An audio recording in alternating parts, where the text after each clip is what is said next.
লুণ্ঠন বা লোটন ষষ্ঠী ব্রতকথা। এক বামুনের 6 ছেলে আর তার 6 বউ ও 1 মেয়ে ছিল। সকল ছেলের ছেলে হয়েছে, মেয়েরও 2 ছেলে। শ্রাবণ মাসের প্রথমে মেয়ে তার ছেলে বাপের বাড়ি এসেছে।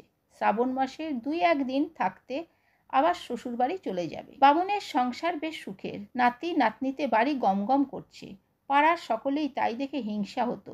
আবার কেউ কেউ বলতো, আহা, মা ষষ্ঠী যেন ডালে ডালে ফল দিয়েছেন। ছেলে বউরা সকলে বাপ মা শ্বশুর শাশুড়িকে ভক্তি করে দেবতার মতন। আর ছেলেরাও 2 পয়সা উপায় করে। ক্ষেতের ধান আর পুকুরের মাছ সবই আছে। এদিকে শ্রাবণ মাসের শুক্লপক্ষের ষষ্ঠী।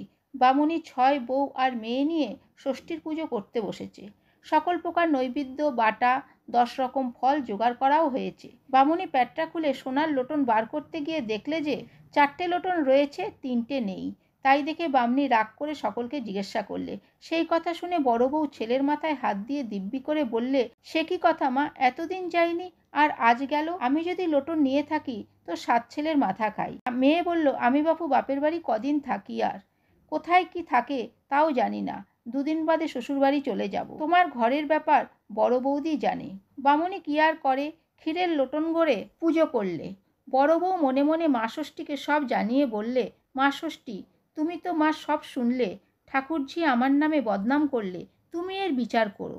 বামুনির ছেলেরা সব বাড়ি এসে সকল কথা শুনে বেশ রাগ করলে। আবার বড় ছেলে তার বউকে যা মুখে এলো তাই বললে। তাই শুনে বড় বউ মনের ঘেন্নায় রাতে আর কিছু খেলে না। ছেলেদের নিয়ে ঘরের দরজা দিয়ে শুয়ে পড়লে।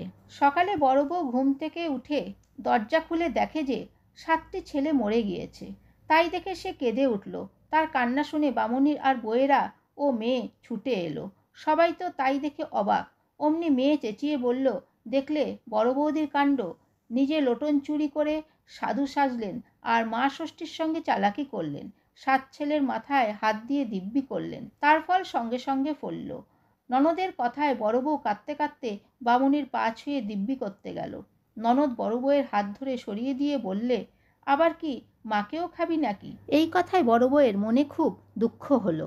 সে দৌড়ে নিজের ঘরে ঢুকে দরজায় খিল দিয়ে কাঁদতে লাগলো আর মা ষষ্ঠীকে ডাকতে লাগলো। সেই সময় মা ষষ্ঠী বৃদ্ধার বেশে ঘরের মধ্যে আবির্ভূত হয়ে বললেন, ছি মা, ছেলেদের মাথায় হাত দিয়ে কখনো দিব্যি করতে আছে?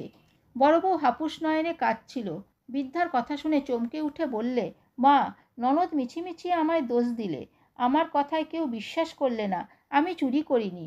সেই কথা শুনে বৃদ্ধা বললেন, তুমি বাছা এতগুলো ছেলের মা হলে আর এটা জানো না যে ছেলের মাথায় হাত দিয়ে দিব্যি করলে ছেলের পরমায়ু ক্ষয় হয়? সত্যি হোক মিথ্যে হোক, কখনো ছেলের মাথায় হাত দিয়ে দিব্যি করবে না। কোনো ভয় নেই। তুমি পুজোর ওখানে যাও, গিয়ে দেখবে যে বাঁশপাতা পড়ে আছে। সেই পাতা নিয়ে ঘটের জলে ডুবিয়ে মা ষষ্ঠীর নাম করে সেই জল 7 ছেলের গায়ে ছিটিয়ে দাও, তাহলে সকলে আবার বেঁচে উঠবে। বৃদ্ধার কথা শেষ হতেই বড় বউ আর তাকে দেখতে পেলে না। তখন তাড়াতাড়ি সে ঘর থেকে বাইরে এসে পুজোর সেই বাঁশপাতা নিয়ে ঘটের জলে ডুবিয়ে মা ষষ্ঠীর নাম করে সেই জল মরা 7 ছেলের গায়ে ছিটিয়ে দিতেই 7 ছেলে মামা বলে চেঁচিয়ে উঠল। তাই দেখে বামনির ছেলেরা আর সব বউরা আশ্চর্য হয়ে গেল। এইদিকে বামনির মেয়ের 2 ছেলে মরে গেল। তাই দেখে মেয়ে তো বুক চাপড়ে কান্নাকাটি করতে লাগলো। এমন সময় সে শুনতে পেল কে যেন বলছে, তোর হবে না তো হবে কার? তুই নিজে লোটন চুরি করে বড় বউয়ের নামে দোষ দিয়েছিস। তোর ছেলেরা মরবে না তো মরবে কার? তুই যদি বড় বউয়ের পায়ে ধরে ক্ষমা চাস তো বড় বউ তোর ছেলেদের বাঁচিয়ে দেবে। সকলে তখন চারিদিকে খুঁজতে লাগলো, কিন্তু কাউকে দেখতে পেল না।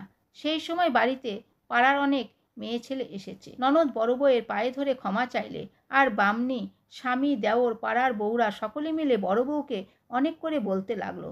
তখন বড় বউ বললে, বেশ তো, সেই সোনার লোটন এনে সকলের সামনে দিয়ে মা ষষ্ঠীর কাছে গলায় আঁচল দিয়ে বলুক, হে মা ষষ্ঠী, আর কখনো ঠাকুর দেবতাদের কোনো জিনিস চুরি করব না। সেই শুনে মেয়ে প্যাটটা খুলে লোটন এনে মার হাতে দিয়ে মা ষষ্ঠীর কাছে মাথা খুঁড়ে ক্ষমা চাইলে। তখন বড় বউ সেই বাঁশপাতার জল 2 ছেলের গায়ে ছিটিয়ে দিতেই 2 ছেলে বেঁচে উঠল। এই আশ্চর্য ব্যাপার দেখে পাড়ার বউ ঝিয়েরা সকলে বড় বউকে ধন্যি ধন্যি করতে লাগলো। তখন বড় বউ সকলকে মা ষষ্ঠীর কথা বললে। বামনি আর তার ছেলেরা সেই সব দেখে মা ষষ্ঠীর পূজা মাহাত্ম্য ও মেয়ের দোষের কথা জগতে প্রচার করলে দিন দিন বামনির সংসারে শ্রীবৃদ্ধি হতে লাগলো। এই পুজো যে রমণী পালন করে তার ছেলেরা অকালে কখনো মরে না। লুণ্ঠন বা লোটন ষষ্ঠীর ব্রত সমাপ্ত।